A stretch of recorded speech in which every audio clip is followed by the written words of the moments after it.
आईच्या हातचा घास खायला बी नशीब लागते भावानो. कवा ना कवा तर उपयोगाला पडतील म्हणून परवा आपण अंडी एक्स्ट्रा आणून ठेवलेलो. आई साहेबांनी आज परत अंडा आमलेट खायची इच्छा झालेली. त्यात विषय कसा आहे माहितीये का, अंड फोडण्यापासून त्यात चटणी मीठ घालणं आणि त्याला मिक्स करण्यापासून तव्यात वतण्यापर्यंत सगळं आपल्याला व्यवस्थित जमते. पलटी करायचं म्हणली की आपला सिक्सर डायरेक्ट ग्राउंड म्हणणं जातोय बाई. त्यामुळे इथे बिनलास्त आपण आई साहेबांची मदत घ्यायलाच लागते. मम्मीला म्हटलं तूच पलटी करून दे, आपली केलेली मेहनत उगाच वाया जायला नको. कसं आहे मम्मीचं पण तेवढीच हालचाल होती आणि मला पण मदत केल्यासारखं होते हो. अंड्याची पोळी तयार झाली की असं ब्रेड घ्यायचं आणि पोळी केलेला तवातच यासनी गरगरीत घ्यायचं भाजून व्यवस्थित एका प्लेट मध्ये लावायचं. सेटअप झाला आपला चमचमीत अंडा आमलेटचा नाश्ता तयार. बघूनच तोंडाला पाणी सुटलेलं. नाश्ता तयार करून आई साहेबांच्या हातात आणून दिलो आणि खायला लावल्यावर मम्मीला विचारलं कसं झालंय तेवढं सांग. आता एक्सप्रेशन बघून तुम्हाला कळलंच प्रामाणिकपणे केलेल्या कामाची पोचपावती कशी असते. कसलीही काम करून दे, फक्त ते प्रामाणिक असलं पाहिजे. भुका नसताना सुद्धा तुम्हाला जबरदस्तीने खायला घालणारा एकमेव व्यक्तिमत्व म्हणजे आई. आईच्या हातानं घास खायला पण नशीब लागते भावानो. भांडी धुयाच्या मुद्दामच मागे ठेवलेली, कारण मला माहिती होतं परत आणि लय भांडी पडतात.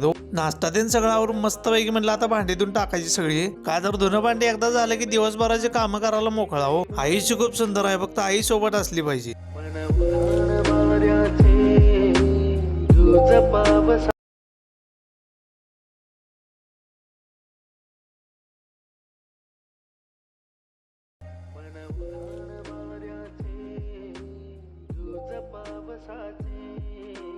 का होते बेभान कसे गैवरते.